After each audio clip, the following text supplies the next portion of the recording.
안녕하세요. 유튜브 채널 미국 주식 이슈워치입니다. 오늘 저희가 아주 깊이 파고들어 볼 기업은 바로 펩시코, 티cker 심볼 PEP입니다. 펩시콜라, 레이즈 감자칩 하면 모르는 분이 없을 정도로 우리에게 아주 친숙한 글로벌 식음료 대기업이죠. 오늘 저희는 저희가 조사한 방대한 자료들을 바탕으로 해서요, 이 펩시코의 속살을 정말 하나하나 좀 들여다보려고 합니다. 펩시코의 미래청사진이라고 할 수 있는 펩시코 포지티브, 펩플러스, 이 비전부터 시작해서요. 또 재무제표에는 잘 드러나지 않지만 상당히 중요한 가치를 지닌 것으로 평가받는 그 혁신 플랫폼 이야기, 그리고 최근 발표된 실적과 앞으로의 전망, 또 장기적인 관점에서 펩시코가 가진 기회 요인과 마주한 위험 요인들까지 아주 꼼꼼하게 분석해 보겠습니다. 네, 오늘 이 시간을 통해서 여러분께서 펩시코에 대해 가지고 계셨을 궁금증들 상당 부분 해소해 드릴 수 있도록 저희가 최선을 다하겠습니다. 네, 안녕하세요. 펩시코 하면 사실 누구나 다 안정적이다. 그리고 강력한 브랜드를 가진 참 매력적인 기업이다. 이렇게 생각하기 쉬운데요. 저도 그 점은 충분히 인정합니다. 오랜 역사도 그렇고 탄탄한 사업 구조는 분명히 큰 장점이죠. 하지만 동시에 시대의 흐름에 따라서 계속 변화하는 소비자들의 트렌드, 이걸 좀 봐야 하는데요. 특히 건강을 점점 더 중요하게 생각하는 그런 경향은 펩시코에게는 어쩌면 상당히 큰 도전 과제일 수 있습니다. 그리고 경쟁 환경 역시 날이 갈수록 치열해지고 있고요. 게다가 이제 최근 발표된 실적을 조금 자세히 들여다보면 몇 가지 좀 우려스러운 지점들도 발견이 되거든요. 그래서 오늘 분석에서는 펩시코의 밝은 면, 그러니까 긍정적인 측면만 볼 게 아니라 잠재적인 위험 요인들도 좀 균형 잡힌 시각으로 짚어보는 게 중요할 것 같아요. 그래서 펩시코의 현재 가치와 또 미래 전망을 좀 냉정하게 평가해보는 그런 시간이 필요하다고 생각합니다.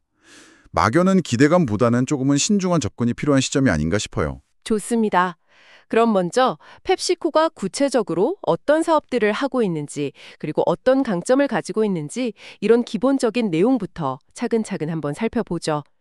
저희가 조사한 바에 따르면요, 펩시코의 사업 구조는 크게 음료 부문하고 스낵 식품 부문 이렇게 둘로 나뉘는데 그 비중이 대략 한 50대 50 정도 아주 균형 잡힌 포트폴리오를 자랑합니다. 어떤 자료 보니까 스낵 비중이 한 55%까지 올라간다고 분석하기도 하더라고요. 네, 그 정도 비중이면 정말 안정적이긴 하네요. 그렇죠. 펩시콜라나 게토레이, 트로피카나 같은 이런 유명 음료 브랜드들도 물론 강력한 경쟁력을 가지고 있습니다만 펩시코의 진짜 힘, 그 저력은 사실 스낵 부문, 그러니까 프리토레이, 이 사업부에서 나온다고 해도 과언이 아닐 겁니다. 우리가 잘 아는 레이즈 감자칩이나 도리토스처럼요. 연간 매출이 10억 달러, 우리 돈으로 하면 1조 원이 넘는 이런 블록버스터 브랜드가 무려 23개 이상이나 된다는 사실은 정말 놀랍습니다. 23개나요? 와, 그건 정말 대단하네요. 1조 원 넘는 브랜드가 그렇게 많다니. 네, 글로벌 스낵 시장에서는 거의 압도적인 점유율로 1위 자리를 굳건히 지키고 있고요. 더 중요한 건 이 막강한 스낵 부문이 펩시코 전체 영업이익의 40% 이상을 책임지는 핵심 성장 동력이자 수익원이라는 점입니다. 저희가 본 자료 5에 따르면 그래요. 이건 펩시코의 사업 안정성을 보여주는 아주 중요한 지표라고 할 수 있겠죠? 그렇죠. 이익의 상당 부분을 스낵에서 벌어들이는 거니까요. 네, 여기에다가 100년이 넘는 오랜 역사 속에서 쌓아온 강력한 브랜드 인지도, 그리고 전 세계 구석구석까지 뻗어있는 그 막강한 유통망은 기본 중에 기본이고요. 또 하나, 투자자 입장에서 정말 빼놓을 수 없는 매력 포인트가 있는데요. 무려 50년 이상, 단 한 해도 거르지 않고 배당금을 꾸준히 늘려왔다는 겁니다. 소위 배당 왕이죠. 자료 5랑 7에서 다 언급하더라고요. 아, 배당왕. 그건 정말 매력적인 포인트네요. 장기 투자자들한테는요. 그렇죠. 이렇게 강력한 스낵 사업하고 음료 사업이 서로 시너지 효과를 내면서 어떤 경기 변동에도 상대적으로 좀 덜 흔들리는 그런 안정적인 포트폴리오를 구축하고 있다는 것. 이게 바로 펩시코의 핵심 경쟁력이라고 정의할 수 있겠습니다. 네, 말씀하신 대로 그 프리토레이를 중심으로 한 스낵 부문의 압도적인 경쟁력. 그건 펩시코의 가장 큰 자랑거리고 핵심 자산이 맞습니다. 글로벌 1위라는 시장 지위하고 또 높은 수익 기여도는 누구도 부인할 수 없는 사실이죠. 하지만 이게 동전의 양면처럼요. 음료 부문을 좀 더 자세히 들여다보면 이야기가 조금 달라집니다. 영원한 숙명의 라이벌이죠. 코카콜라와의 경쟁 구도를 보면요. 특히 핵심인 탄산음료 시장에서는 여전히 펩시가 코카콜라에 뒤처져 있는 게 냉정한 현실입니다. 아, 역시 콜라 전쟁은 아직도 계속되고 있군요. 그렇죠. 물론 펩시 브랜드 자체의 인지도도 높지만 시장 점유율이나 브랜드 선호도 측면에서는 코카콜라의 벽을 넘기가 이게 쉽지가 않죠. 특히 최근 몇 년간 건강 트렌드하고 맞물려서 소비자들이 가장 뜨거운 관심을 보이고 있는 시장이 있잖아요. 제로슈거 탄산음료 시장. 거비를 보면 그 격차가 더 두드러집니다. 코카콜라 제로슈거 제품의 아성이 워낙 견고해서 펩시 제로슈거 라인업이 좀처럼 힘을 쓰지 못하고 고전하고 있다. 이런 평가가 지배적이에요. 자료 5에서도 그런 얘기가 나오고요. 아, 제로슈거 쪽에서는 확실히 코카콜라가 강세군요. 네. 근데 설상가상으로 최근에는 또 예상치 못했던 복병이 등장했어요. 바로 닥터페퍼입니다. 닥터페퍼요? 그게 그렇게 위협적인가요? 네, 닥터페퍼가 무섭게 치고 올라오면서 전통적인 펩시의 입지마저 위협하고 있다. 이런 분석까지 나오고 있습니다. 자료 7에 그런 내용이 있어요. 실제로 최근 발표된 실적에서도 펩시코의 가장 큰 시장인 북미 지역 음료사업부, PBNA라고 하죠. 거기 매출이 감소세를 보였다는 점. 이게 이런 우려가 단순한 기후가 아니라는 걸 뒷받침해 줍니다. 이것도 자료 7에 나오고요. 북미 음료 매출 감소는 좀 신경 쓰이는 부분이네요. 네. 스낵 사업이 아무리 탄탄하다고 해도요. 전체 사업의 절반 가까이를 차지하는 이 음료 부문의 약점을 계속해서 간과할 수는 없는 노릇입니다. 그리고 재무적인 측면에서도 좀 더 신중하게 살펴볼 부분이 있는데요. 저희가 확인한 자료 5에 따르면 펩시코의 부채 비율이 약 277% 수준으로 나타나는데 이게 동종업계의 다른 글로벌 소비재 기업들하고 비교했을 때 다소 높은 수준이라고 평가할 수 있습니다. 277%면 확실히 좀 높아 보이긴 하네요. 그렇죠. 물론 안정적인 현금 흐름을 바탕으로 부채를 잘 관리하고 있겠지만 금리가 계속 오르는 시기에는 이자 부담이 커질 수 있는 그런 잠재적 위험 요인이 될 수 있거든요. 따라서 겉으로 보이는 그 배당왕이라는 안정적인 이미지 이면에요. 음료 사업의 경쟁 심화라든지 아니면 다소 높은 부채 수준 같은 이런 숨겨진 리스크 요인들도 분명히 존재한다. 이 점을 좀 인지하고 다음 논의로 넘어가야 할 것 같습니다. 네, 그런 우려 지점들에 대해서도 충분히 인지하고 있습니다. 하지만 여기서 중요한 것은 펩시코가 이런 여러 도전 과제들을 극복하고 또 미래 성장을 이끌기 위한 아주 명확한 전략적 방향성을 가지고 있다는 점입니다. 그 전략의 핵심에는 바로 펩시코 포지티브, 줄여서 펩플러스라고 불리는 아주 야심찬 비전이 자리 잡고 있습니다. 아, 펩플러스. ESG 경영 같은 그런 건가요? 단순한 ESG 구호 그런 차원을 넘어서는 겁니다. 이건 그냥 기업 이미지를 좋게 만들기 위한 활동에 그치는 게 아니에요. 저희가 조사한 바에 따르면요. 자료 1, 2 참고 이 펩플러스는 지속가능성이라는 가치를 아예 비즈니스 모델의 중심에 딱 두고 이걸 통해서 실질적인 재무적 성과까지 창출하겠다는 아주 통합적인 전략입니다. 그러니까 착한 기업이 되는 동시에 돈도 잘 버는 기업이 되겠다. 이런 거죠. 오, 착하면서 돈도 잘 번다. 이상적이긴 하네요. 그렇죠. 이 펩플러스 전략은 크게 두 가지 중요한 축으로 구성되어 있습니다. 하나는 포지티브 애그리컬처, 즉 긍정적 농업을 통해서 원료 공급망 전체를 지속 가능하게 바꾸겠다는 곳이고요. 다른 하나는 포지티브 초이스스, 즉 긍정적 선택을 통해서 소비자들이 더 건강하고 또 환경에 이로운 제품을 선택할 수 있도록 제품 포트폴리오 자체를 혁신하겠다는 겁니다. 긍정적 농업과 긍정적 선택. 구체적으로 어떤 내용인가요? 네, 먼저 그 포지티브 초이스스 전략이 목표로 하는 시전하고 점유율 목표를 좀 더 구체적으로 살펴보겠습니다. 펩시코는 기존 제품들에서 포화지방, 나트륨, 그리고 특히 이제 문제가 되는 설탕 함량을 대폭 줄인 더 건강한 제품 포트폴리오를 아주 공격적으로 확대할 계획입니다. 이걸 통해서 건강과 환경 문제에 대한 인식이 높고 또 자신의 가치관에 맞는 소비를 하려는 그런 소비자들을 적극적으로 공략하겠다는 전략이죠. 아, 요즘 그런 소비자들이 확실히 늘고 있긴 하죠. 맞습니다. 실제로 저희가 흔히 건강 및 환경 인식 소비재라고 부르는 이 시장의 잠재력이 어마어마합니다. 그 규모가 전 세계적으로 수천억 달러에 달하고요. 연평균 성장률도 일반적인 식음료 시장보다 훨씬 높을 것으로 예측됩니다. 자료 1, 2에서 다 그렇게 보고 있고요. 펩시코는 2030년까지 이렇게 빠르게 성장하는 시장에서 선두적인 시장 점유율, 그러니까 탑티어 셰어를 유지하거나 더 나아가서는 점유율을 더욱 확대하는 것을 명확한 목표로 설정했습니다. 목표가 상당히 공격적이네요. 그렇죠. 한편 파지티브 에그리컬처, 즉 긍정적 농업 전략의 일환으로는요. 환경을 보호하고 토양 건강을 개선하는 재생 농업, 리제너레이티브 에그리컬처 방식을 도입하는 농지 면적을 2030년까지 무려 1,000만 에이커. 1,000만 에이커요? 감이 잘 안 오는데요.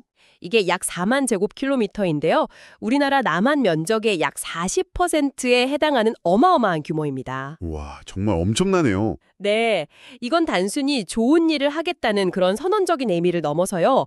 장기적으로는 기후 변화에 따른 원자재 가격 변동성을 줄이고 농업 생산성을 높여서 원가 경쟁력을 확보하고 동시에 또 지속 가능한 원료를 사용한다는 이미지를 통해서 브랜드 가치를 높여서 궁극적으로는 시장 점유율 확대에도 간접적으로 기여할 것으로 기대되는 아주 중요한 전략입니다. 장기적으로는 비용 절감 효과도 있겠군요. 그렇습니다. 그렇다면 이 펫플러스 전략이 구체적으로 기업의 수익성과 관련된 지표들, 특히 이게 고객 생애가치, LTV, 하고 고객 획득 비용, CAC, 커스터머 애큐지션 코스트에는 어떤 긍정적인 영향을 미칠 수 있을까요? 분석가들은 상당한 개선 효과가 있을 것으로 기대하고 있습니다. 우선 지속 가능성을 기업 경영의 핵심 가치로 내세우는 이 브랜드 이미지는요. 특히 환경이나 사회 문제에 민감하게 반응하는 젊은 세대, 밀레니얼 세대나 Z세대 소비자들에게 매우 강력하게 어필할 수 있습니다. 그렇죠. 요즘 젊은 층은 그런 가치 소비를 중시하니까요. 네. 이건 소비자들이 단순히 광고나 판촉 활동에 이끌려서 제품을 구매하는 게 아니라 기업의 가치에 공감하고 자발적으로 펩시코 제품을 선택하게 만드는 그런 요인이 됩니다. 결과적으로는 이게 과도한 광고나 마케팅 비용에 대한 의존도를 낮춰서 신규 고객을 확보하는 데 드는 비용, 즉 고객 획득 비용 CAC를 절감하는 효과로 이어질 수 있다는 거죠. 자료 1, 2에 나오는 분석입니다. 예를 들어서 펩시코가 물 부족 문제 해결에 기여하기 위해서 사업장이 위치한 지역에서 사용하는 물보다 더 많은 양의 깨끗한 물을 지역사회에 환원하겠다. 이런 넷 워터 포지티브 목표를 추진하는 것 같은 구체적인 노력들. 이런 것들이 소비자들에게 긍정적인 기업 평판을 심어주고 브랜드 이미지를 높이는데 실질적인 도움이 된다는 겁니다. 이미지 제고가 비용 절감으로 이어진다. 일리가 있네요. 반대로 고객 생애가치 LTV 측면에서는요. 포지티브 초이시스 전략하에 출시되는 제품군, 그러니까 설탕이나 나트륨 함량을 줄인 더 건강한 스낵이나 음료들, 이런 것들은 소비자들에게 프리미엄 가격을 부과할 수 있는 명분을 제공합니다. 최근 소비자들은 단순히 가격이 싸거나 맛있는 제품을 넘어서 자신의 건강이나 신념, 가치관에 부합하는 제품이라면 기꺼이 더 높은 가격을 지불하려는 그런 가치 소비 성향을 뚜렷하게 보이고 있거든요. 네, 비싸도 좋은 걸 사려는 경향이 있죠. 맞습니다. 펩시코는 이런 트렌드를 활용해서 건강지향적인 제품들에 대해서 가격 경쟁력을 확보하는 동시에 이런 제품을 통해 형성된 고객 충성도를 바탕으로 반복 구매로 유도할 수 있습니다. 이건 고객 한 명당 평균적으로 벌어들이는 수익, ARP하고 구매 빈도를 동시에 높여서 궁극적으로 고객 생활가치, LTV를 극대화하는 효과로 이어질 수 있는 거죠. 저희가 검토한 분석 자료 1, 2에서는요. 이런 선도적인 ESG 경영과 제품 혁신을 통해서 펩시코가 일반적인 소비재 경쟁 기업들과 비교했을 때 최소 1.3배 이상의 LTV/CA 비율을 안정적으로 유지할 수 있을 것이다. 이렇게 추정하고 있습니다. 1.3배요? 네. 즉 고객 한 명을 데려오는 비용 대비 그 고객으로부터 얻는 장기적인 수익이 경쟁사보다 훨씬 높을 것이라는 예측입니다. 플러스 비전이 지향하는 방향성 자체는 물론 훌륭합니다. 지속 가능한 방식으로 사업을 운영하고 소비자들에게 더 건강한 선택지를 제공하겠다. 이런 목표에 반대할 사람은 아무도 없겠죠. 하지만 이런 이상적인 비전이 실제 기업의 재무적인 성과, 그러니까 매출 증가나 이익 개선으로 얼마나 그리고 어떻게 구체적으로 연결될 수 있는지는 이건 훨씬 더 면밀하고 냉정하게 따져봐야 할 문제입니다. 장밋빛 청사진만으로는 현실의 어려움을 좀 간과할 수 있다는 거죠. 물론 현실적인 어려움도 있겠죠. 네, 예를 들어서 방금 말씀하신 그 LTV/CAC 비율이 경쟁사 대비 최소 1.3배 이상을 유지할 거라는 추정. 이게 자료 1, 2에 나온다고 하셨는데 이게 매력적으로 들리긴 하지만요. 이게 구체적인 데이터를 기반으로 한 엄밀한 분석 결과라기보다는 다소 좀 정성적인, 좀 희망적인 추정에 가깝다는 그런 인상을 지울 수가 없습니다. ESG 경영을 통해 구축된 긍정적인 이미지가 실제로 신규 고객 획득 비용 CAC를 얼마나 유의미하게 낮추는지, 그리고 이걸 통해 절감되는 전통적인 마케팅 비용은 과연 어느 정도 수준인지, 이게 객관적으로 검증된 실증 데이터가 좀 부족한 상황이거든요. 정량적인 근거가 부족하다는 말씀이시군요. 네. 이미지가 좋아지면 비용이 줄어들 것이다 라는 좀 막연한 기대만으로는 실제 비용 절감 효과를 확신하기가 어렵습니다. 어쩌면 ESG 활동 자체가 또 추가적인 비용을 발생시킬 수도 있고요. 그럴 수도 있겠네요. 그리고 또 파지티브 초이스스 전략하에 출시되는 그 건강지향적인 제품군에 대해서 소비자들이 기꺼이 프리미엄 가격을 지불할 것인가 하는 점. 이것도 쉽게 단정하기 어려운 문제입니다. 물론 소비자들이 가치 소비를 중요하게 생각하는 경향이 강해지고 있는 건 사실이에요. 하지만 특히 요즘처럼 전 세계적으로 인플레이션 압박이 심하고 가계의 실질 구매력이 떨어지고 있는 이런 환경에서 단지 건강에 더 좋다는 이유만으로 기존 제품보다 얼마나 더 높은 가격을 기꺼이 지불할 의향이 있을지는 글쎄요, 미지수입니다. 하긴 요즘 물가가 너무 비싸서. 그렇죠. 건강 트렌드가 확산되고 있는 건 분명한 사실이지만 그것이 곧바로 펩시코의 수익성 개선으로 직결된다고 단정하기는 아직 좀 이릅니다. 오히려 소비자들의 가격 저항에 부딪혀서 예상보다 판매가 부진할 가능성도 배제할 수 없고요. 결론적으로 펩플러스 비전 자체는 시의적절하고 긍정적으로 평가할 수 있지만 그 비전을 현실 속에서 성공적으로 구현해 나가는 그 실행 과정에서의 불확실성, 그리고 그 성과를 객관적이고 구체적인 수치로 측정하기 어렵다는 점, 이런 것들은 펩시코가 안고 있는 분명한 리스크 요인이라고 할 수 있겠습니다. 저는 바로 그 펩플러스 비전과 또 이를 추진하는 강력한 실행력이 펩시코가 동종의 다른 소비재 기업들, 예를 들어 오랜 경쟁사인 코카콜라나 다른 대형 식품 기업들하고 비교했을 때 더 높은 수준의 밸류에이션 배수, 그러니까 주가 수익 비율 PE나 주가 매출 비율 PS를 적용받는 것을 정당화하는 핵심적인 근거가 될 수 있다고 생각합니다. 즉, 시장이 펩시코의 주가를 더 높게 평가하는 이유가 바로 이 펩플러스 전략에 있다는 것이죠. 저희가 조사한 바에 따르면 자료 1, 2 참고, 여기에는 크게 3가지 주요한 논리가 뒷받침되고 있습니다. 밸류에이션 프리미엄의 근거가 펩플러스. 어떤 논리인가요? 네, 첫 번째 논리는 공급망 위험 관리 및 운영 효율성 향상에 따른 프리미엄입니다. 앞서 말씀드렸듯이 펩시코가 2030년까지 재생농업 적용 면적을 1000만 에이커라는 엄청난 규모로 확대하겠다는 목표는 단순히 환경보호라는 사회적 책임을 다하는 차원을 넘어섭니다. 이건 기후변화로 인해서 점점 더 예측하기 어려워지고 변동성이 커지는 곡물, 설탕 같은 주요 원자재의 가격 등락 위험을 완화하고 장기적으로는 토양 공간 개선 등을 통해서 농업 생산성과 효율성을 높이는 실질적인 효과를 가져올 수 있습니다. 원가 안정성에 도움이 되겠네요. 그렇죠. 이건 결국 펩시코의 매출 총이익률, 그로스 마진과 영업이익률 오퍼레이팅 마진, 나아가서 EBITDA 마진의 안정성을 높여주는 결과로 이어질 것입니다.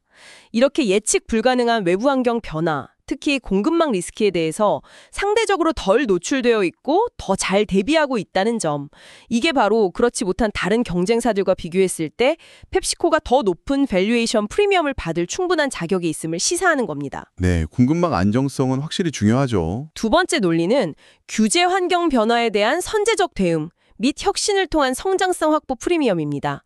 펩시코는 단순히 현재의 규제를 준수하는 것을 넘어서 미래에 더욱 강화될 것으로 예상되는 환경 및 건강 관련 규제에 선제적으로 대응하는 전략을 펼치고 있습니다.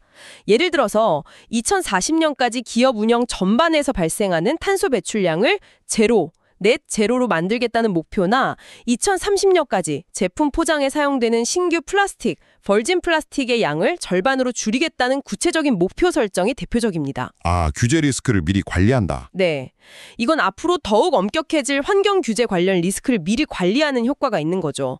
특히 주목할 부분은 퍼지티브 초이스 전략을 통해서 제품의 설탕과 나트륨 함량을 적극적으로 줄이려는 노력입니다. 이건 전 세계적으로 확산될 가능성이 높은 설탕세, 슈거텍스와 같은 정부 규제 도입 리스크를 최소화하는 매우 중요한 방어적 조치입니다. 그렇죠. 설탕세는 정말 큰 리스크 요인이 될 수 있죠. 맞습니다. 동시에 이러한 노력은 펩시코의 제품 포트포리오를 건강을 중시하는 소비자 트렌드에 부합하는 성장성이 높은 제품군 중심으로 전환하는 것을 가속화시키는 공격적인 전략이기도 합니다.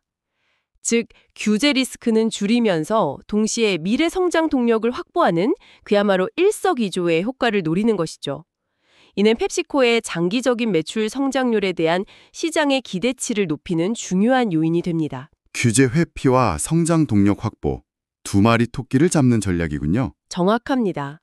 마지막 세 번째 논리는 브랜드 가치 제고 및 소비자 충성도 강화에 따른 프리미엄입니다.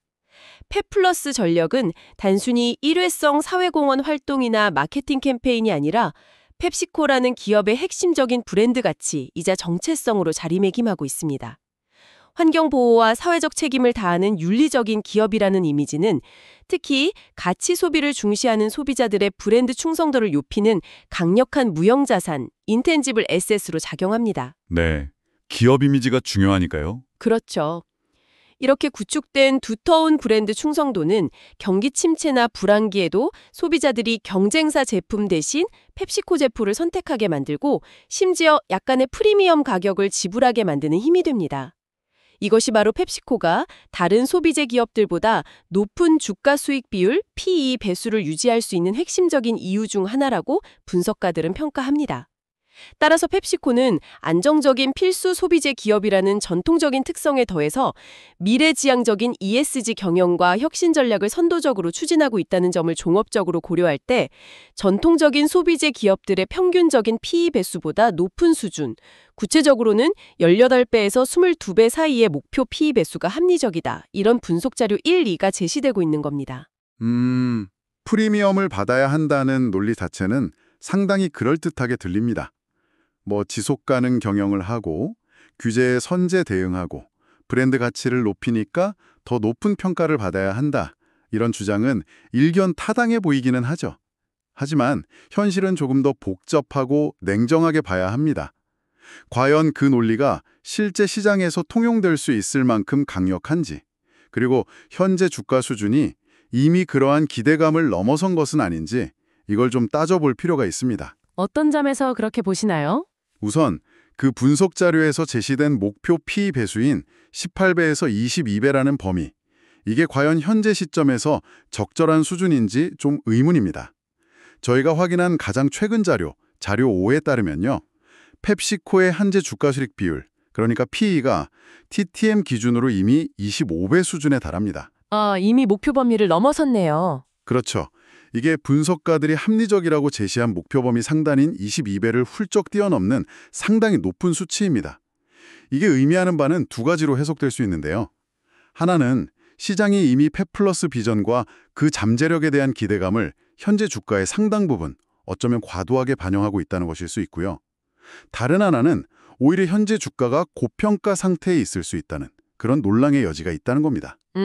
고평가 논란이 있을 수 있다. 네, 특히 영원한 경쟁사인 코카콜라, KO의 밸류에이션하고 비교해 볼 때 아까 제가 지적했던 펩플러스 전략의 실제 성과 구현 과정에서의 불확실성이나 실행 리스크, 그리고 최근 나타나고 있는 실적 성장 둔화 추세 같은 걸 고려하면 과연 코카콜라보다도 높은 수준의 PE 프리미엄이 정당화될 수 있을지에 대해서는 좀 냉정한 평가가 필요하지 않나 싶습니다. 코카콜라와의 비교도 중요하겠네요. 그리고 또 재생농업 확대가 장기적으로 EBIT를 맞은 안정성에 기여할 거라는 주장 역시 아직은 좀 먼 미래의 이야기일 뿐입니다. 2030년까지라는 장기 목표 달성을 위해 노력하고 있다는 것은 긍정적이지만 단기적으로 혹은 현재 시점에서 그 효과가 얼마나 가시적으로 나타나고 있는지 구체적인 데이터를 통해 입증하기는 어렵거든요. 미래의 가능성만으로 현재의 높은 밸류에이션을 온전히 설명하기에는 좀 설득력이 부족할 수 있습니다. 단기 효과는 미미할 수 있다? 네. 규제 리스크를 최소화한다는 표현 역시 완전히 해소한다는 의미와는 다릅니다. 설탕세 같은 건강 관련 규제 압박은 앞으로도 계속해서 펩시코의 사업에 부담으로 작용할 수 있고요. 또 새롭게 출시하는 혁신적인 건강지향 제품들이 기존의 고수익 주력 제품들의 매출 감소를 완전히 상쇄하고도 남을 만큼 성공할 수 있을지도 아직은 미지수입니다.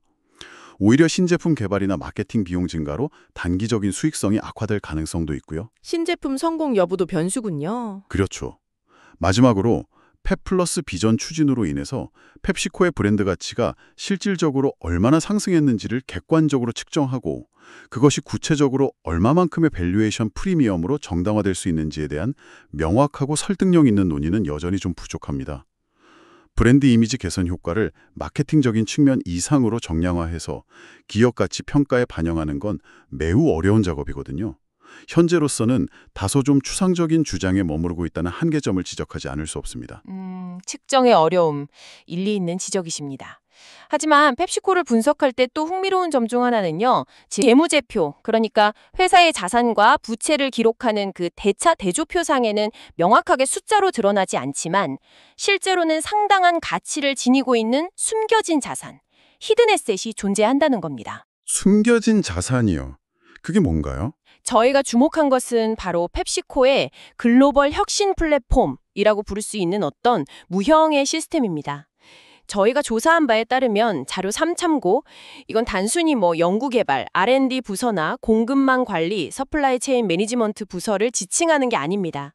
그보다는 R&D, 제조, 유통, 마케팅 등 사업 운영의 전 과정에 걸쳐서 인공지능, AI하고 빅데이터 분석 기술을 적극적으로 활용해서 효율성을 높이고 새로운 가치를 창출하는 통합적인 시스템 혹은 역량 그 자체를 의미하는 거죠. AI와 빅데이터를 활용하는 시스템이군요. 네, 중요한 점은 이 플랫폼이 단순히 R&D 비용을 지출하는 그런 비용 센터에 머무르는 것이 아니라 실질적인 재무적 가치, 즉 추가적인 매출 성장과 비용 절감을 통해서 직접적인 이익을 창출하고 있다는 분석입니다. 이익을 창출한다고요? 구체적으로 어느 정도인가요? 이 혁신 플랫폼이 실제로 어느 정도의 재무적 기여를 하고 있는지 정량화하려는 시도도 있었습니다. 자료 3, 해당 분석에서는 매우 보수적인 가정을 적용했음에도 불구하고 놀라운 결과가 나왔습니다. 즉, 이 혁신 플랫폼이 없었을 경우와 비교했을 때 현재 이 플랫폼 덕분에 펩시코가 연간 약 1%의 추가적인 유기적 매출 성장, 얼게닉 레베뉴 그로스를 달성하고 있고 동시에 매출 원가 COGS를 약 0.5%p 절감하는 효과를 내고 있다? 이렇게 가정한 것입니다. 1% 추가 성장의 0.5%p 원가 절감이라 가정이긴 하지만요.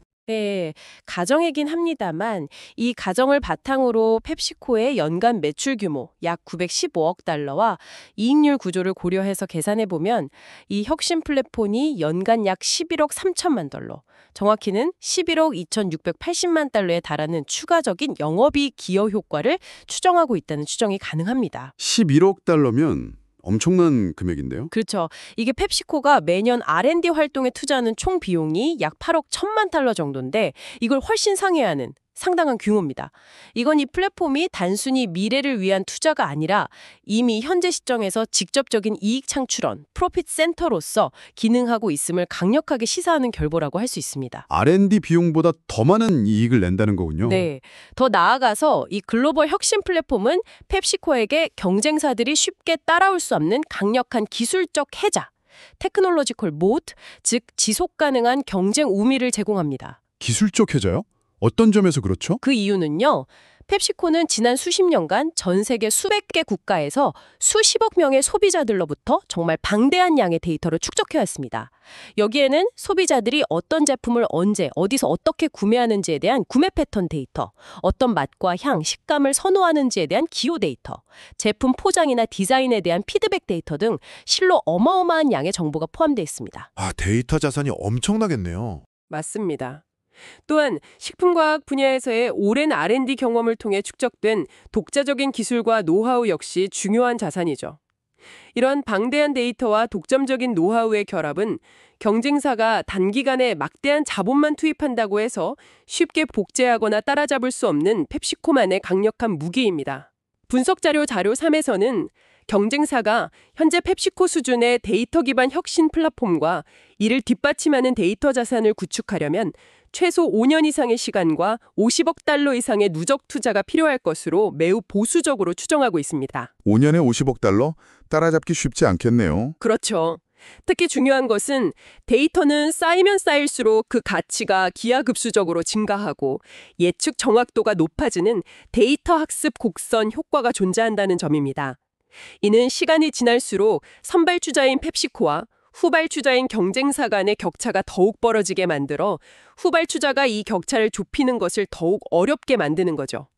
데이터의 선순환 효과군요. 그렇다면 이처럼 강력한 경쟁 우위를 제공하는 글로벌 혁신 플랫폼의 내재 가치는 과연 어느 정도로 평가할 수 있을까요? 앞서 언급된 분석 자료 3에서는 이 플랫폼이 창출하는 것으로 추정되는 연간 추가이익 기업은 약 11.3억 달러에 적절한 가치평가 배수, 멀티플을 적용해서 그 가치를 추산했습니다. 분석에서는 펩시코가 안정적인 필수 소비재 기업이면서도 동시에 데이터와 기술을 기반으로 혁신을 추구하는 기업이라는 점을 감안해서 S&P 500 지수의 평균 PE 배수, 당시 약 20배를 상회하는 25배의 PE 배수를 적용하는 것이 합리적이라고 판단했습니다. 25배의 P를 적용했다고요? 81억 7천만 달러, 우리 돈으로 약 38조 원에 달한다는 놀라운 결과가 나옵니다. 280억 달러. 와, 시가총액의 상당 부분을 차지하겠는데요. 맞습니다. 이는 당시 펩시코의 전체 시가총액 약 1773억 달러 기준의 약 16%에 해당하는 매우 의미 있는 규모입니다. 즉 현재 펩시코 주가에는 이러한 혁신 플랫폼의 가치가 충분히 반영되지 않았을 수 있다는 가능성을 실사하는 것이죠. 더 나아가서 향후 AI 기술의 발전과 공급망 최적화 노력이 계속됨에 따라 이 플랫폼의 기여도가 더 커질 수 있다는 점도 고려해야 합니다. 만약 이 플랫폼이 미래의 연간 유교적 매출 성장에 추가적으로 0.2%포인트, 그리고 마진율 개선에 0.1%포인트를 더 기여한다고 가정하면 약 56억 달러의 추가적인 기업 가치 상승이 가능하고 이는 현재 주가 대비 최소 3% 이상의 추가적인 상승 잠재력이 있다. 이런 분석까지 제시되었습니다. 3% 추가 상승 잠재력이라. 네. 이는 펩시코를 더 이상 단순히 콜라와 감자칩을 만드는 전통적인 제조기업으로만 볼 것이 아니라 데이터를 핵심 자산으로 활용하여 끊임없이 스스로를 혁신해 나가는 데이터 기반 혁신 기업으로 바라봐야 한다는 강력한 증거라고 해석할 수 있습니다.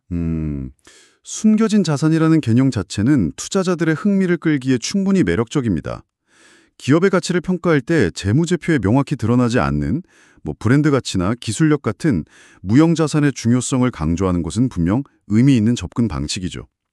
하지만 그 무형자산의 가치를 구체적인 숫자로 측정하려는 시도에는 여러 가지 좀 불확실한 가정들이 전제될 수밖에 없기 때문에 그 결과에 대해서는 매우 신중하고 비판적인 시각으로 접근해야 한다고 생각합니다.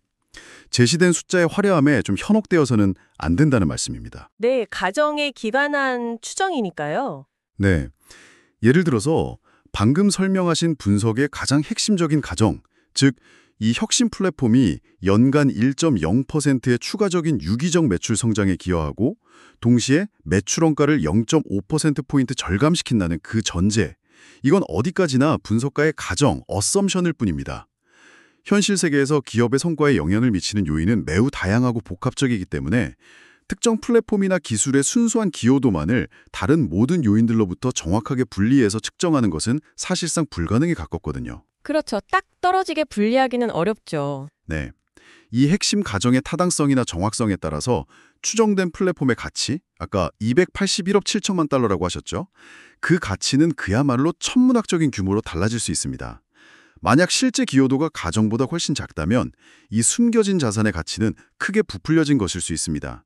이 가정이 조금만 달라져도 결과값은 엄청나게 달라질 수 있다는 점을 좀 유념해야 합니다. 가정의 민감도가 크다는 말씀이시네요. 그리고 또 이렇게 가정에 기반해서 산출된 가상의 추가 이익 흐름, 연간 11.3억 달러라고 했죠? 여기에 S&P 500 평균보다 높은 25배의 PE 배수를 적용하는 것이 과연 논리적으로 타당한지에 대해서도 의문을 제기할 수 있습니다.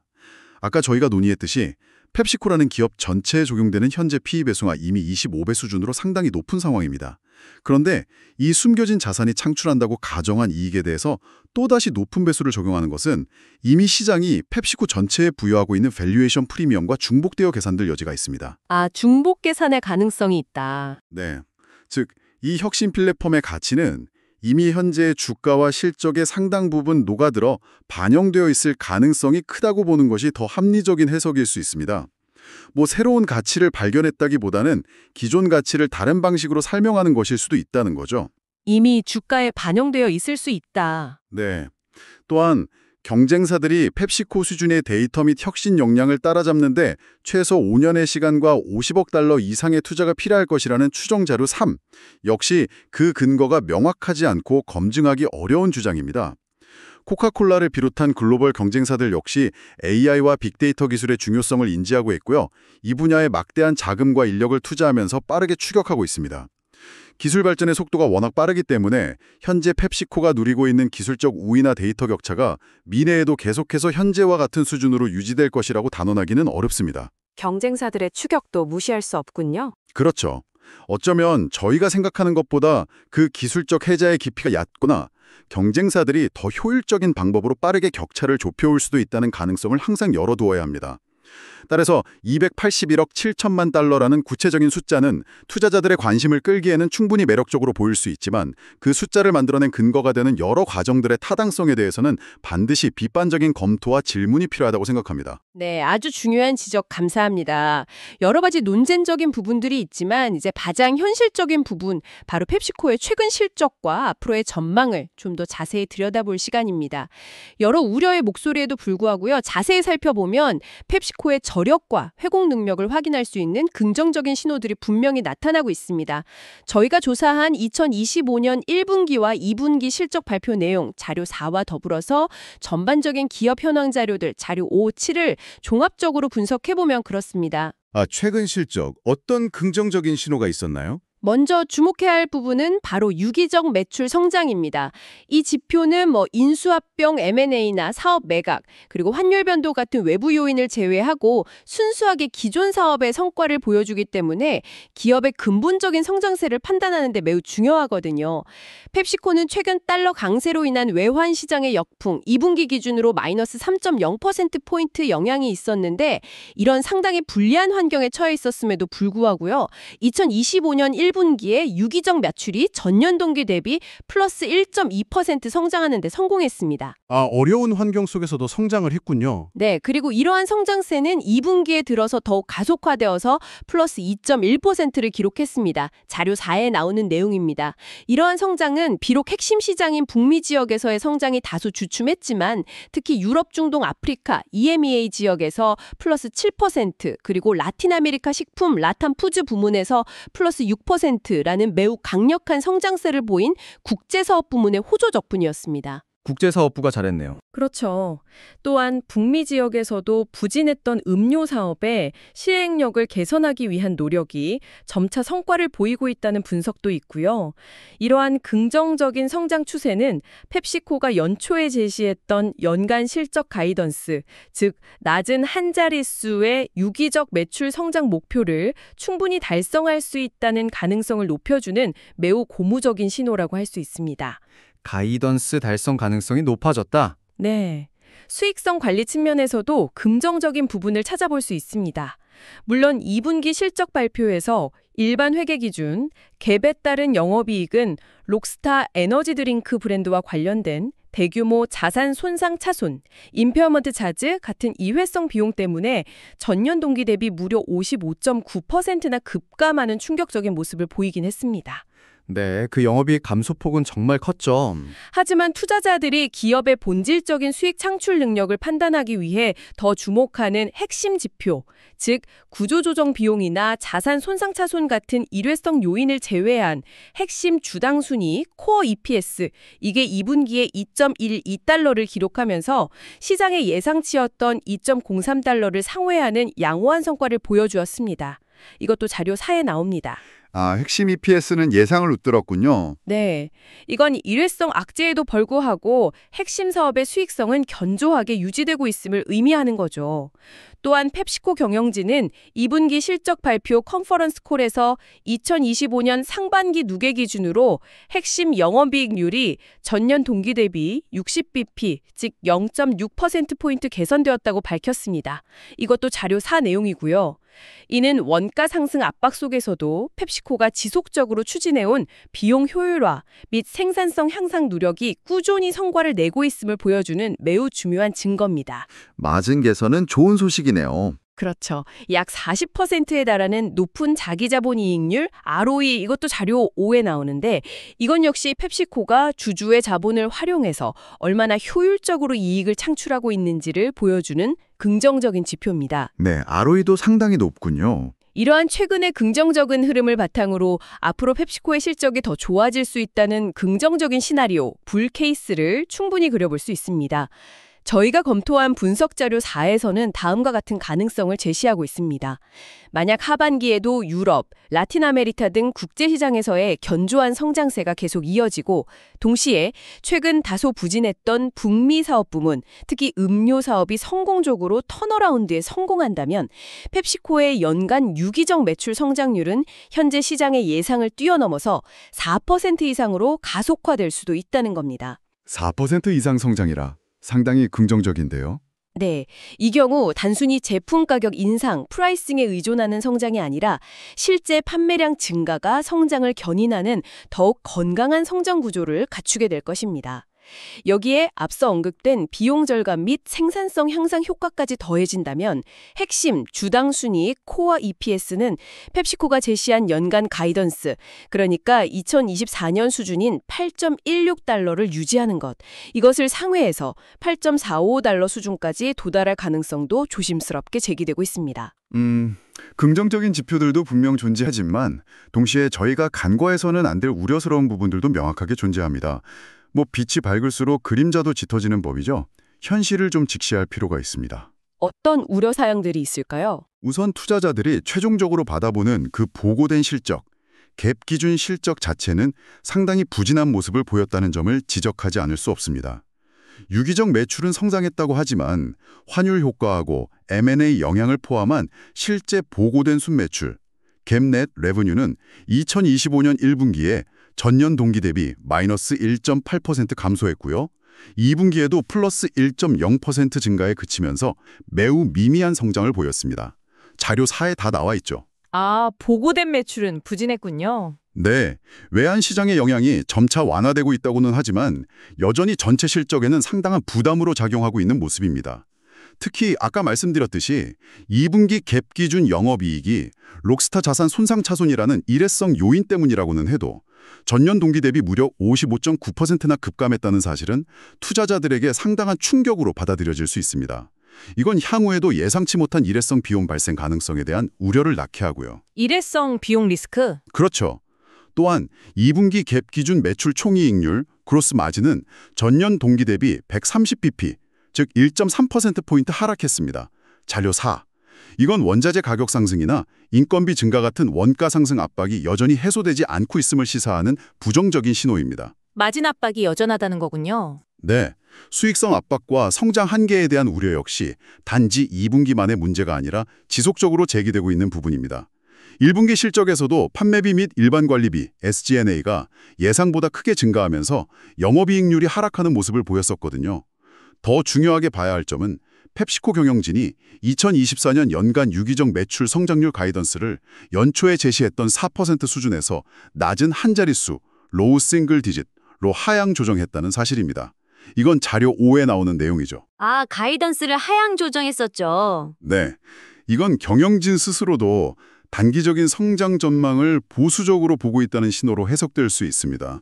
게다가 2025년 핵심 주당 순이익, 코어 EPS 가이던스는 심지어 전년 수준 유지, approximately even with the prior year 라고 발표했는데요. 자료 4. 이건 사실상 내년에는 이익 성장이 정체될 것이다. 이런 의미로 받아들여질 수 있어서 펩시코의 성장성에 대한 시장의 기대치를 크게 낮추게 만드는 요인입니다. 내년 이익 성장이 정체된다면 좀 실망스러울 수 있겠네요. 그렇죠. 여기에 아까 지적했던 277%에 달하는 다소 높은 부채 비율, 자료 5, 역시 금리 인상기에 재무적 부담으로 작용할 수 있다는 점에서 여전히 우려스러운 부분이고요.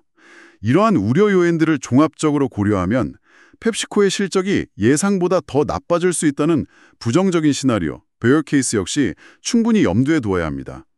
분석 자료 4에서 제시된 시나리오처럼 전 세계적으로 지속되고 있는 인플레이션 압박 때문에 소비자들이 필수 소비재 지출마저 줄이면서 제품 판매량 볼륨 감소세가 예상보다 더욱 심화될 수 있습니다. 소비 위축 가능성이군요. 네, 이 경우 펩시코가 아무리 비용 효율화 노력을 기울인다 해도 계속되는 원가 상승 압력이나 록스타 손상 자선 같은 예상치 못한 추가적인 일회성 비용 발생을 상쇄하지 못하게 되고 결국 수익성은 더욱 악화될 수 있습니다.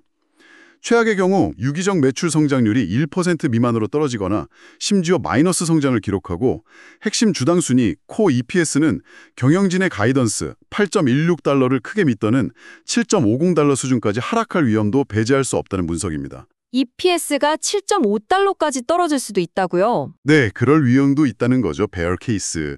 특히 펩시코의 가장 중요한 시장 중 하나인 북미 음료 부문의 지속적인 약세와 닥터페퍼 등 새로운 경쟁자들의 부상으로 인한 경쟁 심화를 자료칠, 이건 단기적인 문제가 아니라 앞으로도 계속해서 펩시코의 발목을 잡을 수 있는 구조적인 리스크 요인으로 작용할 가능성이 높습니다.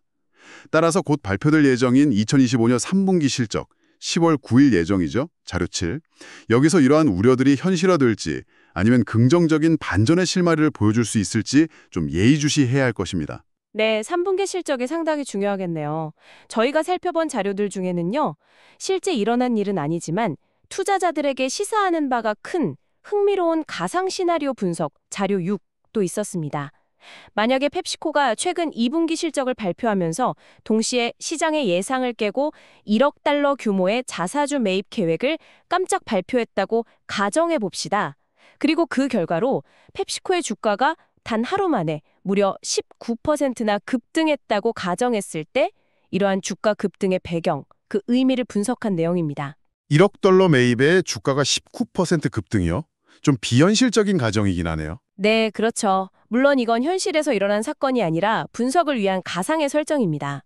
하지만 기업의 자사주 매입이라는 행위가 시장에서 어떤 의미로 해석될 수 있는지를 이해하는 데 좋은 참고자료가 될 수 있습니다. 이 가상 시나리오 분석, 자료 6에서는 주가가 19%나 급등한 이유를 크게 3가지 요인으로 분해해서 설명했습니다. 첫째, 가장 큰 기여를 한 것은 역시 예상치를 뛰어넘는 견조한 2분기 실적 발표, 즉 어닝 서프라이즈 효과로 봤습니다. 시장의 우려를 불식시키는 좋은 실적 발표가 펩시코의 펀더멘털 가치를 재평가하게 만들면서 주가 상승분의 약 10%포인트 정도를 설명할 수 있다, 이렇게 추정한 것입니다. 시트표 효과가 가장 컸다는 거군요. 네. 둘째, 1억 달러 규모의 자사주 매입 발표 그 자체가 약 6%포인트 정도의 주가 상승을 이끌었을 것으로 분석했습니다. 이건 2가지 측면에서 해석될 수 있는데, 하나는 경영진이 현재 자사주가가 기업의 본질 가치에 비해 저평가되어 있다고 판단하고 있다는 강력한 시그널을 시장에 보낸 것으로 받아들여졌기 때문이고요. 다른 하나는 자사주 매입으로 인해서 시중에 유통되는 주식수가 줄어들면서 주당 가치가 희석되는 것을 방지하고 향후 주가 상승에 긍정적인 영향을 미칠 것이라는 수급 개선 기대감을 불러일으켰기 때문입니다. 경영진의 자신감 표출과 수급 개선 기대. 그렇죠.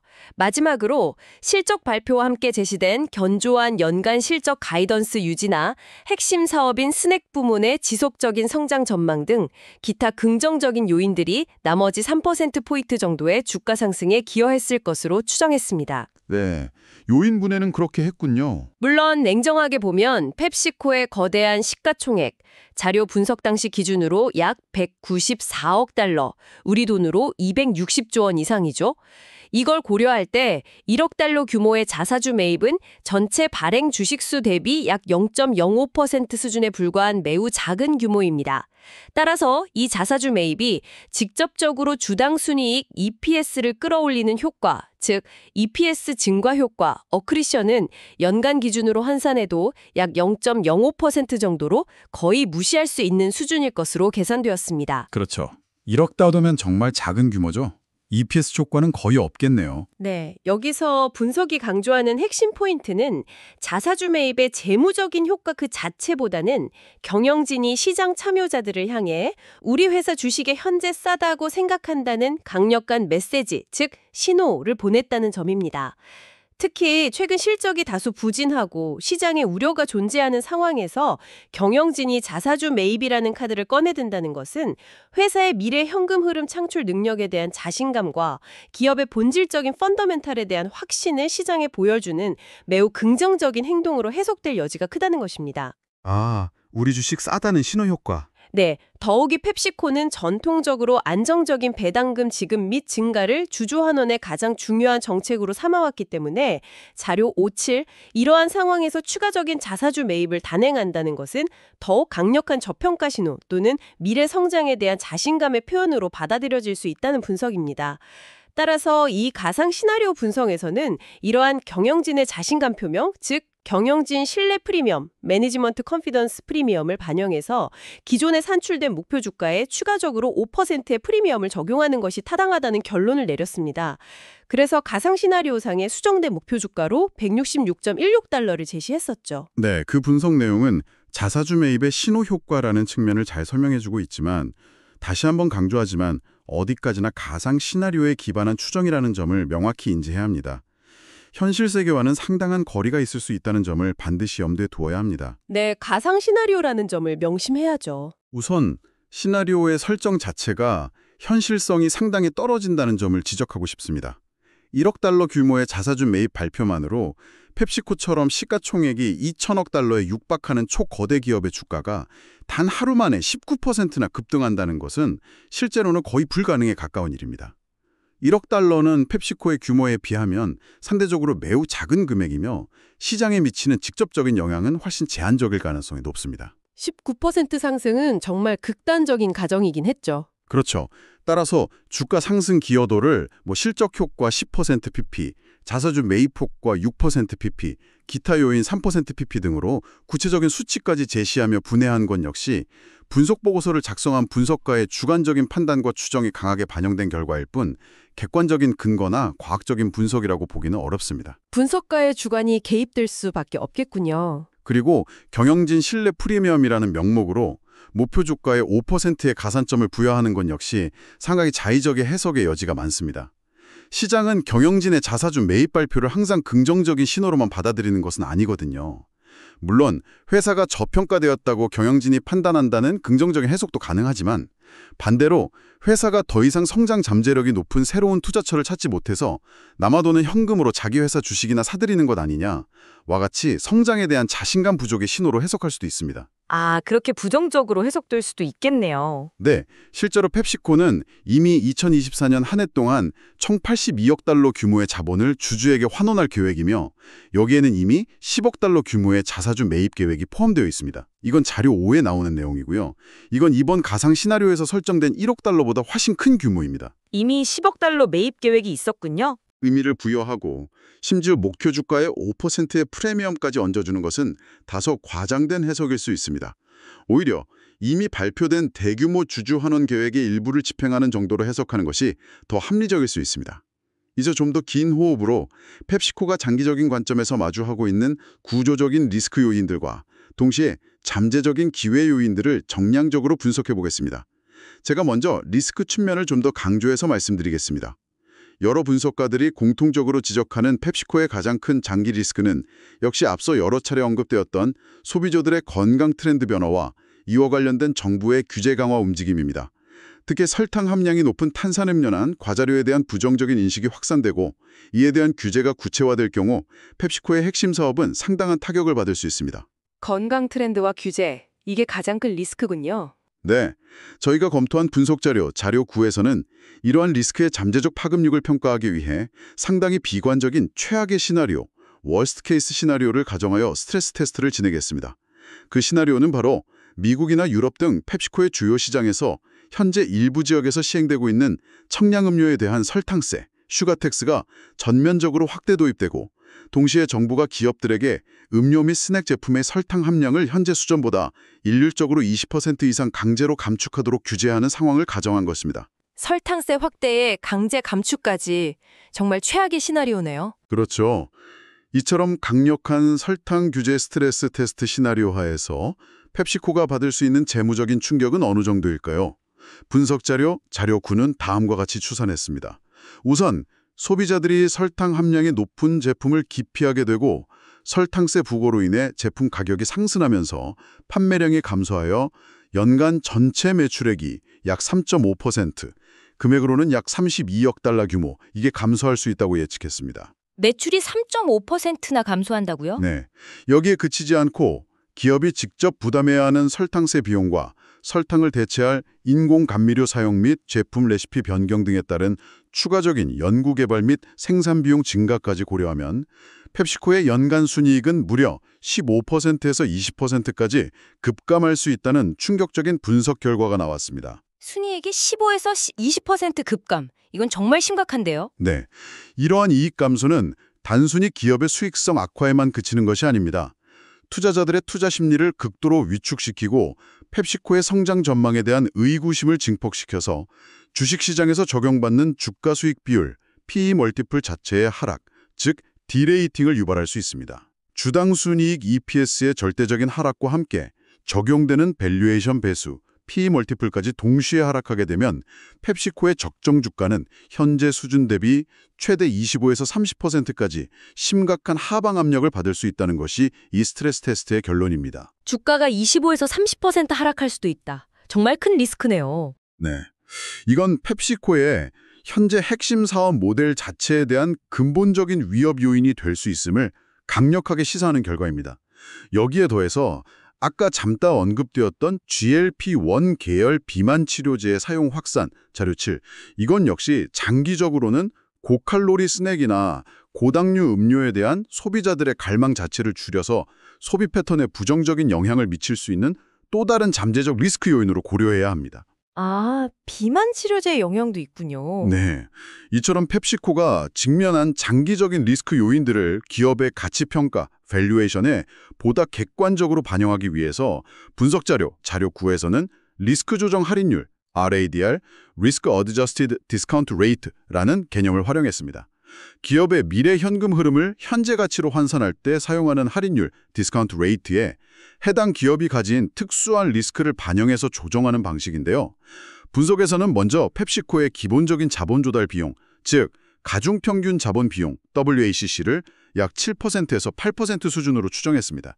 그리고 여기에 앞서 설명한 설탕 규제 강화 및 건강 트렌드 변화에 따른 사업 모델 리스크 프리미엄으로 플러스 2%포인트를 추가로 더했습니다.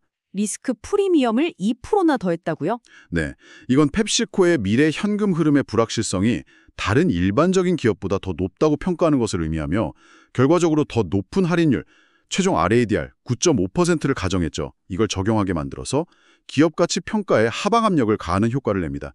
즉, 리스크가 클수록 현재 가치는 낮게 평가된다는 원리입니다. 네, 리스크를 할인율에 반영하는 거군요. 물론 그렇게 큰 장기 리스크가 존재하는 만큼 그 이면에는 반대로 엄청난 기회 요인 또한 존재합니다. 위기는 곧 기회라는 말도 있지 않습니까? 만약 펩시코가 이러한 시대적 변화의 흐름을 정확히 읽고 소비자들이 진정으로 원하는 더 건강하고 지속 가능한 제품 포트폴리오로의 혁신에 성공한다면, 그리고 동시에 아직 성장 잠재력이 무궁무진한 신흥시장, 이머징 마켓지 공략을 성공적으로 가속화한다면 현재 제기되는 여러 우려들을 불식시키고 오히려 새로운 창원의 엄청난 성장을 이룰 수도 있습니다. 기회 요인도 크다는 말씀이시죠? 어떤 기회가 있을까요? 펩시코 앞에 놓인 건강 및 웰빙 트렌드를 활용한 혁신 기회 시나리오를 좀 더 자세히 살펴보겠습니다. 자료 9. 전 세계적으로 건강과 웰빙, 헬스 앤 웰네스에 대한 소비자들의 관심이 높아지면서 관련 식품 및 음료 시장은 폭발적으로 성장하고 있습니다. 2024년 기준으로 글로벌 건강 및 웰빙 식품 시장의 규모는 약 1조 5천억 달러, 우리 돈으로 약 2천조 원에 달하는 것으로 추산되며 앞으로도 매년 5% 이상 꾸준히 성장할 것으로 예상되는 거대한 시장입니다. 1조 5천억 달러 시장 정말 크네요. 그렇죠. 만약 펩시코가 자사의 강력한 브랜드 인지도, 연구개발 능력, 그리고 글로벌 유통망을 활용하여 향후 5년 동안 이 새롭게 떠오르는 거대 시장에 단 1% 점유율만 추가적으로 확보한다고 가정해 봅시다. 이는 무려 약 150억 달러에 달하는 신규 매출 기회가 생긴다는 것을 의미합니다. 1%만 확보해도 150억 달러요? 네, 이 규모는 현재 펩시코의 연간 전체 매출액의 약 16%에 해당하는 엄청난 크기입니다. 즉, 건강 트렌드는 위협인 동시에 엄청난 신성장 동력이 될 수 있다는 것이죠. 확실히 기회도 크긴 크네요. 만약 이처럼 긍정적인 기회 시나리오가 현실화될 경우 펩시코의 장기적인 성장성과 주가 상승 잠재력은 어느 정도까지 기대해 볼 수 있을까요? 분석 자료 9는 상당히 낙관적인 전망을 제시합니다.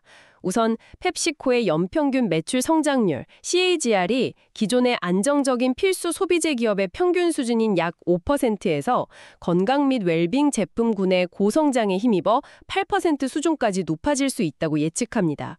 성장률이 5%에서 8%로 높아진다. 네, 더 중요한 것은 수익성 측면에서의 개선입니다. 일반적으로 건강 관련 제품들은 기존의 대량 생산 제품들보다 더 높은 가격을 받을 수 있고 마진율도 더 높기 때문에 이러한 고마진 제품의 매출 비중이 증가하면서 펩시코 전체의 순이익률, 넷프로핏 마진도 기존의 10% 수준에서 12% 수준까지 개선될 수 있다고 분석했습니다. 마진율도 10%에서 12%로 개선되고요. 그렇죠. 이렇게 매출 성장률 자체가 높아지고 동시에 수익성까지 개선되는 모습을 보여준다면 시장은 더 이상 펩시코를 단순히 안정적이지만 성장은 둔화된 전통적인 필수 소비재 기업으로만 보지 않을 것입니다. 오히려 혁신을 통해 새로운 성장 동력을 확보한 성장 기업으로 재평가, 리레이팅하게 될 가능성이 높습니다. 분석에서는 이러한 긍정적인 펀더멘털 개선과 함께 시장의 평가가 달라지는 효과, 즉 PE 멀티플이 현재보다 5배 정도 더 높아지는 효과까지 종합적으로 고려할 때 펩시코의 적정 주가는 장기적으로 현재 수준 대비 무려 플러스 35%에서 플러스 45%까지 상승할 수 있는 상당한 잠재력을 가지고 있다고 추정했습니다. 주가가 35에서 45% 상승 잠재력이라 정말 낙관적인데요? 네, 아주 긍정적인 시나리오죠. 앞서 전문가께서 리스크를 반영해서 리스크 조정 할인율 RADR을 높여야 한다고 말씀하셨는데 이러한 기회 요인 역시 RADR 계산에 균형 있게 반영되었습니다. 앞서 규제 및 건강 트렌드 리스크 프리미엄으로 플러스 2.0%포인트가 추가되었지만 동시에 펩시코가 가진 강력한 브랜드 파워, 오랜 R&D 경험을 통한 성공적인 혁신 제품 개발 능력, 그리고 글로벌 시장 지배력과 같은 경쟁 우위 요인들을 고려해서 경쟁 우위 및 혁신 역량에 따른 디스카운트로 마이너스 0.5%포인트를 적용했습니다. 아, 리스크 프리미엄 플러스 2.0도 있지만 혁신 디스카운트 마이너스 0.5도 있다. 맞습니다. 즉 리스크 요인으로 인해 할인율을 높이는 플러스 2.0%포인트 동시에 펩시코의 강점을 반영해서 할인율을 낮추는 마이너스 0.5%포인트 조정을 한 것입니다. 그래서 최종적으로 사용된 리스크 조정 할인율 RADR은 이러한 장기적인 리스크 플러스 2.0%포인트와 기회 마이너스 0.5%포인트를 모두 종합적으로 반영한 9.5% 기본 WACC 8% 가정시로 결정된 것입니다. 리스크와 기회를 모두 반영해서 9.5%가 된 거군요. 네, 그렇다면 이 분석 자료 9가 내림 최종적인 밸류에이션 결론과 투자 의견은 무엇이었을까요? 앞서 살펴본 장기적인 리스크 요인들과 기회 요인들을 종합적으로 고려하여 DCF, 현금 흐름 할인 모델 등을 통해 펩시코의 내재 가치를 평가한 결과 분석 당시의 펩시코 주가 약 $170 기준이었는데요.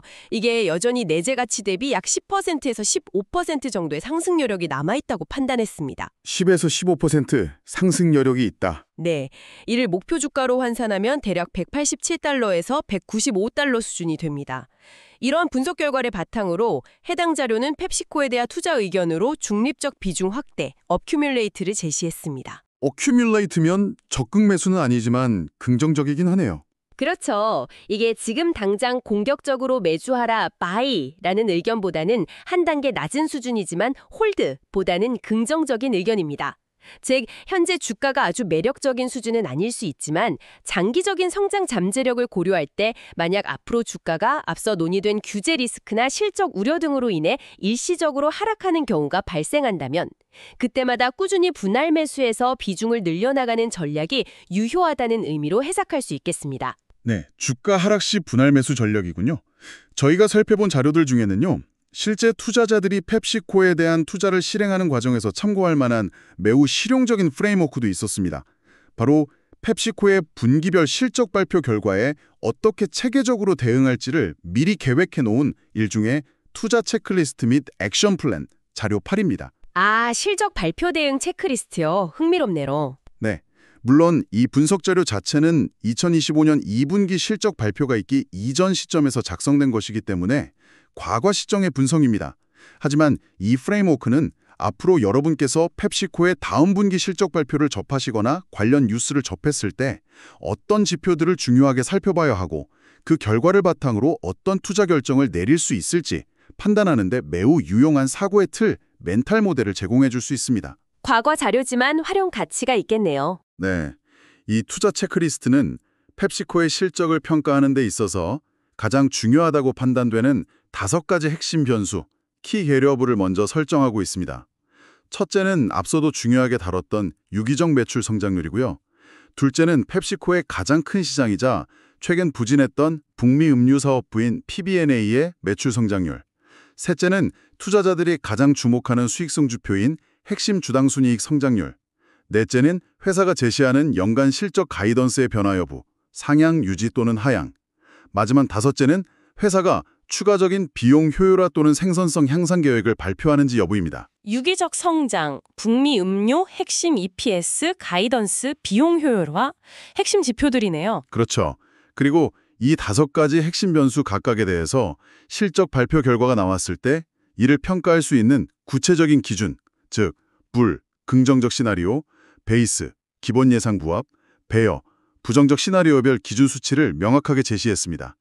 예를 들어서 2분기 실적 발표 전에 작성된 이 사료에서는 유기적 매출 성장률이 6% 이상 나오면 불 시나리오로 보고 4.5% 미만으로 나오면 배어 시나리오로 판단하는 식의 구체적인 기준점을 설정해 두었습니다. 시나리오별 기준 수치까지 제시했군요. 네. 이 체크리스트의 진정한 가치는 여기서 그치지 않고 이 5가지 핵심 변수들의 결과가 어떻게 조합되느냐에 따라서 구체적인 투자 행동, 액션 플랜까지 미리 결정해 놓는 로직을 제시하고 있다는 점입니다. 예를 들어서 만약 실적 발표 결과 5가지 지표 중 다수가 불 시나리오 기준을 충족하거나 상회한다면 이건 시장의 예상을 뛰어넘는 매우 긍정적인 결과이므로 적극 매수, 스트롱 바이 의견을 내고 목표 주가도 상향 조정한다는 계획입니다. 실적이 좋으면 적극 매수. 반대로 대부분의 지표가 베이스 시나리오, 즉 시장의 예상치에 부합하는 수준으로 나온다면 특별한 변화 없이 기존의 보유, 홀드 의견을 유지합니다. 하지만 만약 여러 지표들이 동시에 베어 시나리오 기준에 해당하거나 하회한다면 이건 예상보다 실적이 부진하다는 실망스러운 결과이므로 비중 축소, 리듀스 또는 심지어 매도, 셀 의견을 내고 목표 주가도 하향 조정한다는 식의 구체적인 행동 지침을 담고 있습니다. 실적이 나쁘면 비중 축소나 매도. 아주 명확하네요. 네, 이건 감정적인 판단이 아니라 사전에 정의된 규칙에 따라 기계적으로 대응함으로써 투자 실수를 줄이려는 시도라고 볼 수 있습니다. 또한 이 분석 자료에서는 옵션 시장에서 거래되는 데이터를 활용하는 방법도 제시하고 있습니다. 구체적으로는 옵션 가격의 내재된 변동성, 즉 내재 변동성, implied volatility, IV 데이터를 분석해서요. 시장 참여자들이 해당 실적 발표 직후 펩시코 주가가 단기적으로 어느 정도 범위 내에서 움직일 것으로 예상하는지, 즉 예상 변동폭을 미리 추정하고 이걸 리스크 관리에 활용하는 방법입니다. 옵션 시장의 변동성을 활용한다고요? 네. 예를 들어 분석 당시 펩시코 옵션 시장의 내재 변동성 IV가 27.5% 수준이었는데 이걸 바탕으로 계산했을 때 시장은 실적 발표 당일 주가가 대략 플러스 마이너스 1.74% 범위 내에서 움직일 것으로 예상하고 있다. 이런 분석을 내놓았습니다. 여기서 중요한 점은 만약 실제 실적 발표 결과가 앞서 제시된 불 또는 베어 시나리오처럼 시장의 예상을 크게 벗어나는 서프라이즈 수준으로 나타날 경우 실제 주가의 변동폭은 시장이 예상했던 범위 플러스 마이너스 1.74%보다 훨씬 더 클 수 있다는 겁니다. 아, 서프라이즈가 나오면 예상보다 더 크게 움직일 수 있다. 그렇죠. 따라서 이런 프레임워크를 활용해서 시나리오별 대응 전략을 세우는 동시에 예상치를 크게 벗어나는 결과가 나왔을 때 발생할 수 있는 큰 변동성에 대해서도 미리 대비해야 한다는 점을 시사하고 있습니다. 네, 맞습니다. 이 투자 체크리스트는 비록 과거 특정 시점의 분석 결과를 담고 있지만 그 접근 방식과 사고의 틀 자체는 앞으로 여러분께서 펩시코의 분기별 실적 발표를 접하시거나 또는 펩시코와 관련된 중요한 뉴스를 접하실 때 매우 유용하게 활용될 수 있습니다. 어떤 지표들을 눈여겨봐야 하고 발표된 숫자들이 가지는 의미를 어떻게 해석해야 하며 그 결과에 따라 어떤 투자 결정을 내릴 수 있을지 판단하는 데 아주 좋은 가이드라인이 될 수 있다는 것이죠. 펩시코의 강점과 약점을 단적으로 보여주는 이러한 핵심 지표들의 추세를 꾸준히 추적하면서 시장의 단기적인 변동성이나 감정에 휘둘리지 않고 미리 정해놓은 자신만의 투자 전략과 원칙에 따라 합리적으로 대응해 나가는데 큰 도움이 될 것이라고 생각합니다. 네, 투자 원칙을 세우는 데 도움이 되겠네요. 오늘 저희는 펩시코라는 하나의 거대 기업에 대해 정말 다양한 각도에서 가능한 한 깊이 파고들어 보려고 노력했습니다. 지금까지 논의된 핵심 내용들을 다시 한번 요약 정리해 보겠습니다. 긍정적인 측면을 먼저 살펴보면 펩시코는 첫째, 음료 사업과 특히 강력한 경쟁력을 가진 스낵 사업 프리토레이죠. 이게 약 절반씩 균형을 이루고 있는 아주 안정적인 사업 포트폴리오를 가지고 있다는 점.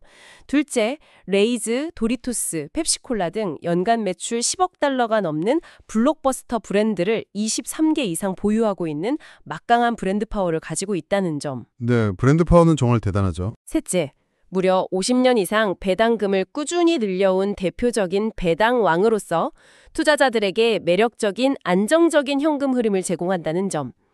넷째, 페프 플러스라는 명확한 비전을 통해 장기적인 지속 가능성과 기업의 재무적 성과를 동시에 추구하며 미래 변화에 대비하고 있다는 점.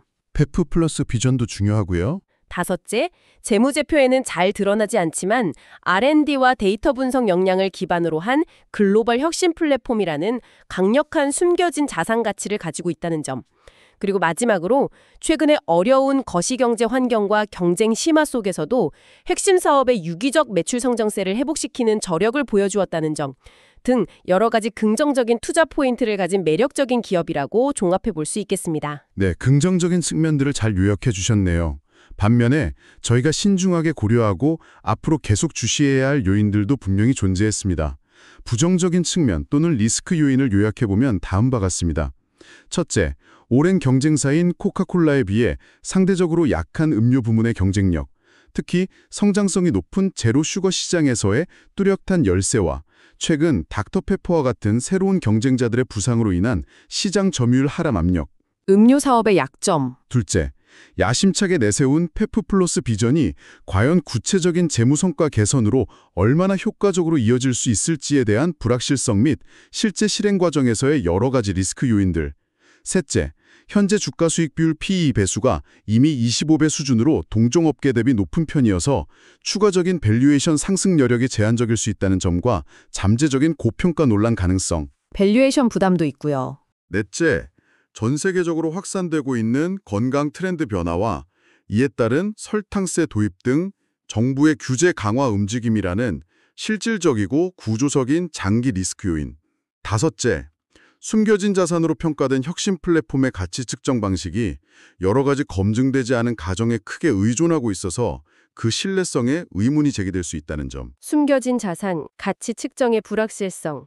여섯째, 최근 실적에서 나타난 것처럼 원가 상승 압력으로 인한 마진 축소 가능성과 록스타 손상차손과 같은 예상치 못한 일회성 비용 발생 가능성.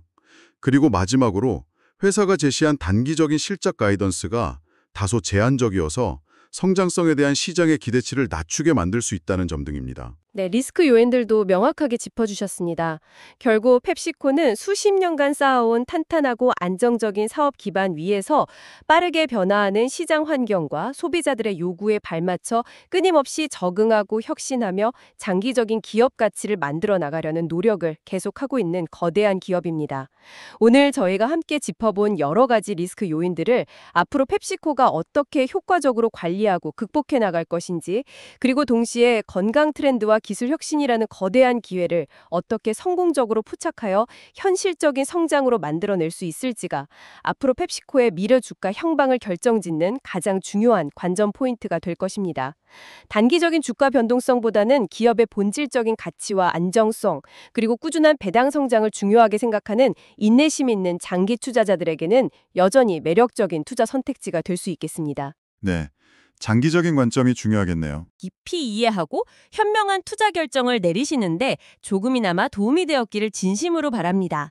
다만 저희가 오늘 제공해드린 정보는 특정 종목에 대한 투자 자문이나 매수매도 추천이 결코 아니라는 점을 분명히 말씀드립니다. 모든 투자에 대한 최종적인 판단과 그 결정에 따른 결과의 책임은 전적으로 투자자 본인에게 있습니다. 또한 이 컨텐츠는 AI 기술을 활용하여 생성된 정보를 일부 포함하고 있을 수 있으며 따라서 그 내용 중 일부가 간혹 부정확하거나 최신 정보가 아닐 수도 있다는 점을 유념해 주시기 바랍니다. 투자 결정을 내리시기 전에는 반드시 여러 경로를 통해 정보를 교차 검증하시고 저희 컨텐츠는 참고 용도로만 활용하시기를 당부드립니다. 지금까지 미국 주식 이슈워치였습니다. 들어주셔서 감사합니다.